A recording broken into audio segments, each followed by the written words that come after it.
Haria Harini Mawa Bulan Borosa Der Hasar Junggia Jenzena Borosa Nonga Dukia Mungklong Zanebem Jenggia Haria Harini Sana Belah Sesanggan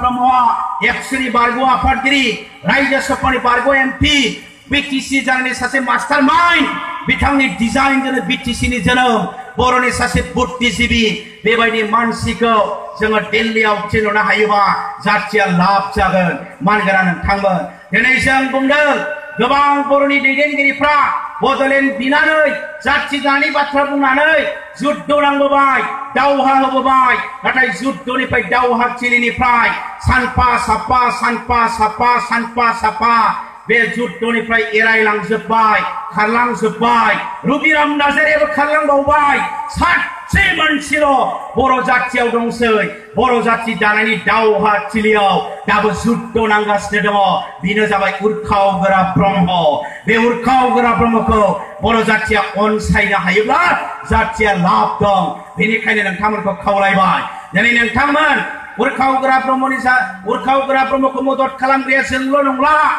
Boroni Kubun Afat Pertuang Taman Cintani Dularai Bato Gautum Dularai Bato Gautuma Teni Urkau Gara Bramha Komodot Kalamdan Dular BBC Boro Baptist Christian Bitangmana Teni Modot Kalamdan All Assam Tribal Sangko All Assam Tribal Sangko Teni Pesau Bilai Pesau Bai Zai Hanjaya ST Hanango Hanani Bungdeng Be Hanjana For Hananga Zai Hanjaya ST Hanamuna Hanani Bungdeng Be Hanjana For Tribal Mansipra Tribal Sangko Kaulaideng Onjali Dimarini Bodo Min Justice Forum Teni Bitangmana Kamaniang Mana meeting dauting kalambai urkau gara Bramha Komodot kalam takai kaulaibai be boroni gubun apada urkau garani janai dini kamani maugasne damo thangnai somporau 2014 बै election jadeng 2015 बै election jadeng 2016 बै election jadeng बै थांखांनाय election फोराव बाक्सा बायदियाव meeting खालामनो हायामोन बाक्सा बायदियाव election office खुलिनो हायामोन दाहालागि गोबां election office को सावसिगौमोन गोबां मानसिखौ गावसिगौमोन गोबां मानसिखौ अन्थाइ खुबैसिगौमोन दिनै रायजो राजा नोंथांमोन सिलाइ भारत बाहायनायखौथ' बाद दोन लोब लोब रायजोफ्रा बर'नि गामि गामि गामि उरखाव गोरा ब्रह्मनि जानानै खामानि मावगासिनो दं केम्पेइन खालामगासिनो दं नोंथांमोननि क'क्राझार जिल्लायावबो थांनाय बारफोराव election office खुलिनो हायामोन डाबल थि जानानै खामानि मावनो हायामोन गावदोंमोन बुख्रुबबोदोंमोन election office सावबोदोंमोन दिनै बे बोथोरा गैला साफ्रोम बर' रायजो राजाफ्रा गामि गामि दिनै जातिनि सार्थआव उरखाव गोरा ब्रह्मनि जानानै खामानि मावगासिनो दं मिटिं खालामगासिनो दं खावलायगासिनो दङ बेनिखायनो रायजो राजा नोंथांमोन बर' मानसिफ्रा जाति सार्थआव एकगत जानांगौ एबाराव प्राइमारि BPF नि बिबानगिरि ब्लक लेभेलनि बिबानगिरि डिस्ट्रिक्ट लेभेलनि BPF नि बिबानगिरि PCDC चेयारमेन जालांनाय बिथांमोना दिनै सानफा साफा UPP आव फैदों उरखाव गोरा ब्रह्मखौ मदद खालामनो आवगायदों फनजों रायलायहरदों दखानाव लोगो मोनबा रायलायदों साहा लोंनायाव लोगो मोनबा रायलायदों स्कुलाव गथ' दोनलांलायनायाव लोगो मोनबा रायलायदों प्रमेला रानीजोंलाय मा जानो जों केन्डिडेटखौ फसायाखिसै बे माने बिथांनो जों भट होनो हाया जाति सार्थ नांगौबा जों उरखावनोनो भट होनोसै BPF खालामग्रा मानसिफ्राबो दिनै बाथ्रा बुंदों आरो जोंनि मानाव गेदेर चिफनि जि भाषण सानफ्रोमबो भाषणफ्रा मोजां नङा प्रमद बर'खौ दालाल प्रमद बर'खौ बेफारि एक्सुजों एनडिबोजों कसु गावनि माने साल दंफांखौ दानजोब्बाय बेबायदि जों बोरै इलेक्सन मोननो आरो हिनजावफोरखौ बुंबाय हाबाया ला 1 तला सना लांफै फिसायखौ गारफिन गोदान हिनजाव गोदान फिसाय जफिन 1 तला सना लांफै बेफोर भाषणफोरखौ मोजां मोनाखिसै आरो बिथाङा बुंदों जेब्लासिम हाग्रामा थागोन जेब्लासिम BPF थागोन 110% बड'लेण्ड जाया आरो जों प्रमोद बर'नि बिफा फैबाबो एनडिपिनि बिफा फैबाबो बाप फैबाबो एसटि होगोन पासनफोरखौ बुंगासिनो दं बेनिखायनो बिपिएफ खालामग्रा बर' रायजो राजाफ्राबो दुखु मोनजोब्बाय आरो बेखायनो एबाराव जातिनि सार्थ खेबसेबारनि थाखाय जि जालांबाय मोजां केन्डिडेट उरखावगोरा ब्रह्मनो भट होलायदिनि होननानै सिं सिं थांखि लाबाय बेनिखायनो नायसेरबारि दालाय एबसुनि मोनफ्रोमबो गामिनि आइ आफा रायजो राजा नोंथांमोनाबो जातिनि सार्थआव बिपिएफ खालामदोंमोनबाबो पिपिआइ खालामदोंमोनबाबो कंग्रेस खालामदोंमोनबाबो बिजेपि खालामदोंमोनबाबो एबार जातिनि सार्थ एबसुनि खावलायनायखौ मान होनानै उरखावगोरा ब्रह्मनो हेक्टारनि सावगारियाव भट होनांगौ नोंथांमोनखौ खावलायदों आंनि बुंनायाव गोरोन्थि जायाखैबा नोंथांमोनाबो सानखादोंबा जातिनि सार्थआव उफाय गैया बिथांखौनो हरनांगोन होननानै सानखादोंबा आरो नोंथांमोना सानमारदोंबा आंनि बुंनायावबो गोरोन्थि जायाखैबा नोंथांमोना खेबसे आखाइ खबनानै होनांगौ उरखावगोरा ब्रह्मनि थाखाय नोंथांमोना आखाइ खबनानै होनांगौ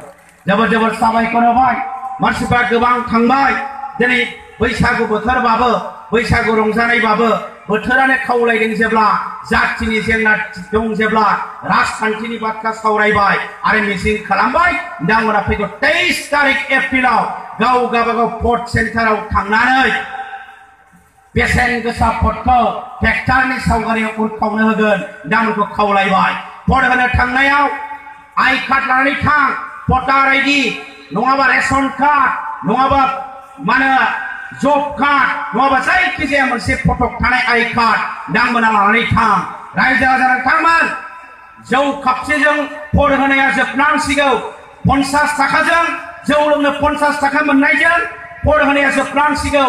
200 थाखा बेदर जानो फैसा मोननायजों भट होनाया जोबनांसिगौ 500 थाखा फैसा मोननायजों भट होनाया जोबनांसिगौ सेल्फ हेल्प ग्रुपखौ फैसा होगोन बुरखाय थगायबाय थानायनि राजनितिका जोबनांसिगौ जाति दानायनि सम जाबाय मोजां राजनिति खालामनायनि सम जाबाय वेस्ट बेंगलाव सोनाब बेंगलाव सिपिएमआ 35 बोसोर सासन खालामनायनि उनाव बेंगलनि मानसिफ्रा बुजिबाय जानाय नंला सोलायनांसिगोन नङाबा अहंकार जानोसै तृणमूल कंग्रेसखौ लाबोबाय ममता बेनार्जीआ चिफ मिनिस्टार जाबाय आरो त्रिपुरायाव मानिक सरकारा 25 बोसोर चिफ मिनिस्टार जाबाय रायजोफ्रा बुजिबाय सोलायनांसिगोन नङाबा अहंकार जानोसै बेनिखायनो दिनै बिजेपिखौ लाबोबाय रायजोफ्रा सोलायबाय नाथाय नोंथांमोन 50 थाखानि भट होनानै सोलायगोन ना 200 थाखानि भट होनानै सोलायगोन ना बैसागु बोथोरनि 500 थाखा बेदर जानो मोननानै सोलायगोन ना जों सोलायहोनो हानाय नङा बेनिखायनो एबार मेसिनाबो एसे दस्रा रोखोमसे मेसिन फैबाय होननानै जों मिथिलायबाय भट थुबा थाब फैनो नाङा 7 सेकेन्डनि थाखाय नों नुगोन बबे सावगारियाव थुखो ट्रेक्टराव होनायानो नांगोलाव थांफ्रांबाय नांगोलाव होनायानो ट्रेक्टराव थांफ्रांबाय बेबायदि बुङो जोंनिया नाथाय नों बहा थुमारखो 7 सेकेन्ड दसे थाबोनानै स्क्रिनाव नायबो नों बहा थुमारखो आरो एटिएमआव फैसा दिहुनखांनानै रिसिप्ट गनाय बायदि ओंखारगोननो नों बबे सावगारियाव भट होखो बेनिखायनो बुंलागासिनो दं बेदर जानो फैसा लाखिबाय हले गावबुरा भटआ होआबा दिगदार दं दाखालि सराइबिलनिखौ मिथिबायना मबाइलाव इउटुबाव नुदोंना बिराद गिदिर मिटिं लिंदोंमोननो फैसा होबाय रायजोफोर थांनांगौ मिटिंआव रायजोफ्रा मालाय बुजिजोब्बाय एबार जोंहा बदलिनि थाखायसो भट होगोन उरखावगोरानो गैया थाङाखिसै रायजोफ्रा दा थाङाखिसै नालाय जोंहा जायगानि पिसिडिसि चेयारमेना रागा जोंनानै खुख्रि लानानै सराइबिल बाजाराव मानसिफोरखौ दाननो नागिरलाबायबाय दिनै बिथाङा केस होजाबाय खारनानै दङ बेबायदि जों राजनिति जानाय नंला नोंथांमोन इमोसन मानो जादों आबेगिक मानो जादों जाति दानि बाथ्राखौ सान बेनिखायनो रायजो राजा नोंथांमोनखौ खावलायबाय जोंहा ज' जानायनि सम जाबाय जों बिपिएफखौ रायनाया जोंनि थांखि नङा फै नोंथांमोन नोंबो बर' आंबो बर' बयबो जातिखौ दालांलायनांगोन जों बयबो खेबसे बारनि थाखाय इउजिनि थाखाय जों ज' जानि उरखावगोरा ब्रह्मनि थाखाय जों ज' जानि बे बाथ्राखौसो जों खावलायदों सोरखौबा रायनाया सोरखौबा सोंखारिनाया साल दंफां दानबाय दालाल जाबाय बेफार खालामबाय होननाया जोंनि भाषणनि बाथ्रा जानो हाया